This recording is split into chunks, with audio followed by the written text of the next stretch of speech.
अस्सलामुअलैकुम जी। लखां दरूद नबीए पाक ते उन्हां दी आल ते। जुल्फकार अली भुट्टो साहब नूं फांसी जदों होई ना, वजीरे आजम भी रहे ने भुट्टो साहब, जुल्फकार अली भुट्टो बिलावल दे नाना अब्बू। उन्हां नूं फांसी तो पहलां एक सहाफ़ी ने इंटरव्यू दे दौरान पुछया कि भुट्टो साहब कोई ऐसी तुहाडी ख्वाहिश जिहड़ी रह गई होवे, पूरी ना होई होवे, वजीरे आजम भी पाकिस्तान दे बने रहे हो। उन्हें आख्या जी एक ख्वाहिश ऐसी है, मेरी ये ख्वाहिश सी कि मैं किसी थाने SHO लग के ते अपने अख्तियारात दा पूरा पूरा फायदा उठांदा, अपने पूरे इख्तियार इस्तेमाल करदा। SHO एडी वड्डी पावर है, जेनवन अपनी जैल दी तुसी कह सकते हो कि मां ओदा नाम SHO है।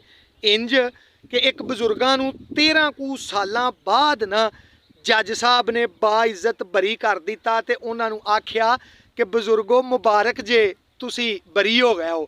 बजुर्गां आख्या जी मैं भी तुहाडे हक च तुहाडी तरक्की दी दुआ करना वा कि अल्लाह पाक तुहानूं थानेदार बना देवे। जज साहब ने आख्या बजुर्गो की करदे हो पै, थानेदार साडे तो थल्ले हुंदा, मैं ते अगे ही जज हाँ, थानेदार तो ते उत्ते हाँ। बजुर्गां आख्या जी नहीं, जेड़ा केस मुकान ते तुहानूं 13 साल लगे ने ना, 13 साल पहला जो मैं फड़िया गया सा ते थानेदार ने मैनू आख्या सी 2000 रुपया दे ते 10 मिनटां च तेरा केस मुका देना वा।